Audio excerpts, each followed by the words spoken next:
I noticed that I call these things these are string trees. I've had hepatitis B and C, and the liver is supposed to purify the blood and filter it.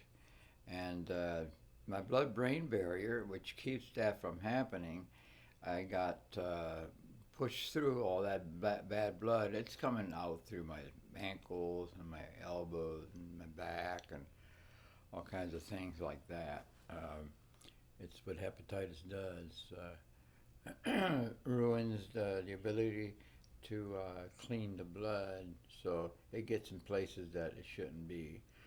At any rate, what I was trying to say is that first on Christina, when I turned it from six in line to 4+2, I got these. Those are the first ones of GravTech. First time I had ever heard of it, but I was having problems with the metal ones that Fender puts on their type of guitars. This is a Kramer Focus, but the parts look very much like Fender. And I didn't like them. They were sticking. They wouldn't return to tune, and very aggravating. So I got these, and it stopped that. Uh, and then I thought, well, if I got the nut, that would further make it slippier, because GravTech is a slippery graphite material, lifetime lubricant. All right, so that happened, and it fixed a lot of the intonation problems coming back from using the vibrato bar. I'd be out of tune. So it seemed to have helped. So then that's when I thought, well, I'll invest on some bridge saddles. It's very nice looking too, um, and especially since she likes all her jewelry to be, it's functional jewelry, to be black. And once I got that, then it handled other things like metal to metal, which is what she had was metal to metal bridge saddles, the string resting right on it, and then the back metal plate and all that. That's it's kind of harsh at 2,000 cycles per second. Uh, what would they call that? 2 hertz or two? At any rate, like I said, my memory has been affected by the two issues that I've had in my life of hepatitis. And on top of that, I'm bipolar. I take lithium. I ran out of just today. So that's the thing that happens. Sometimes I go to say something and the wrong word pops in there.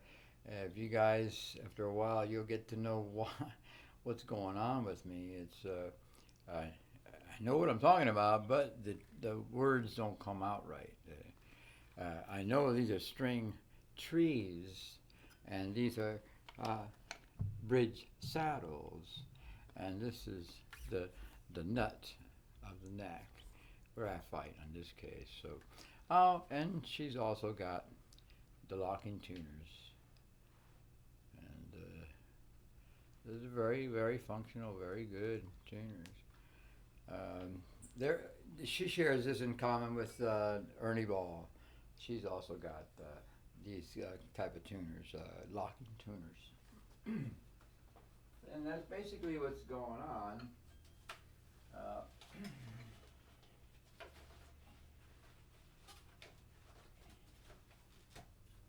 when I caught hepatitis C, uh, my daughter-in-law knew a doctor. He happened to be working on a cure. It's a research that they were doing. I got on it for about 6 months. He says, now you have to take these pills for 6 months every day, and you can't drink beer. You can't, And I had a lot of restrictions because I'm bipolar. I couldn't drink my share of coffee. I love coffee, but anyway. He says, cut down on these things. No beer, no kind of alcohol, not even a drop, he told me. You need your liver to live. If you want to live, you got to have a liver, he says, jokingly. And that was in New Hampshire. It was my daughter-in-law that recommended him for seeing me because my eyes were yellow, and my daughter-in-law noticed that. So I went to the mirror in the bathroom and I looked and I said, "Oh my!" Yeah. So this is a reoccurrence, but I already had hepatitis B, and this is C, which can kill you. So 6 months of that pill, they took another test, sample of my blood and all that, and areas that might be messed up, and I was cleared of the. So it's a type of virus, I believe. It's not. I don't know that much about medicine. But at any rate, it's a virus, I believe. That's hepatitis. It's not an infection. It's something that's very stubborn, and it can kill you. Hepatitis C can.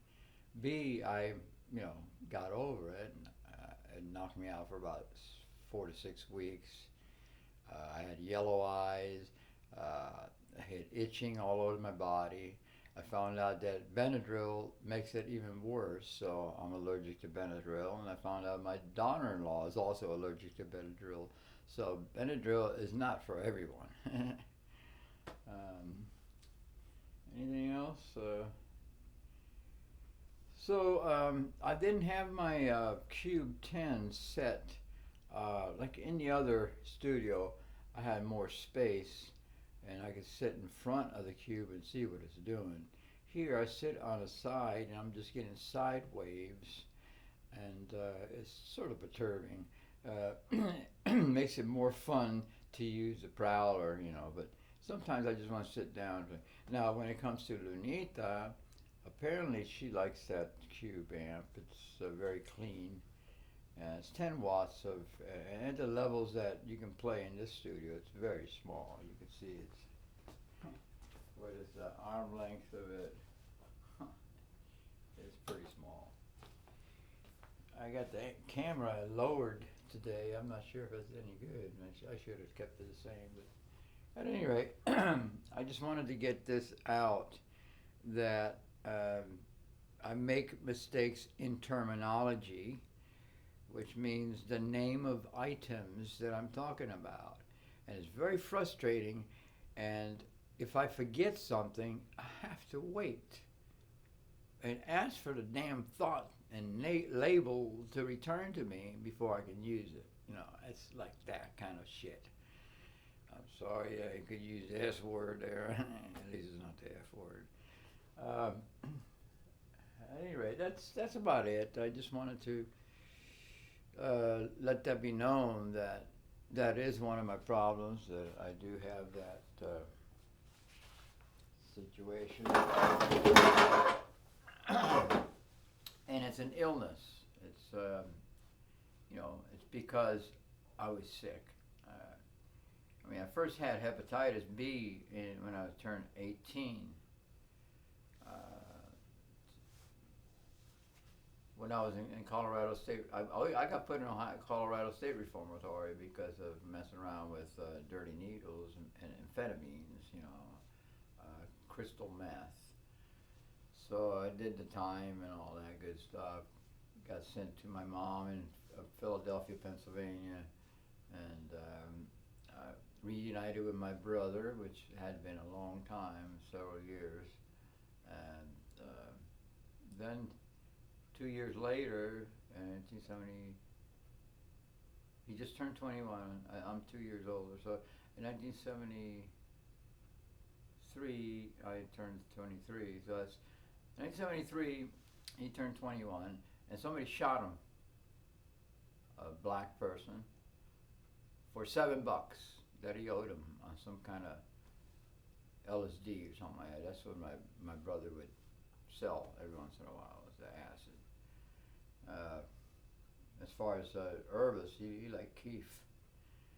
Anyway, my brother's the one that really influenced me on conga. He just had one conga, and it got so many different colors of tones and slaps and cupping his hands a certain way, and just in the rhythms and the circular stuff he was doing.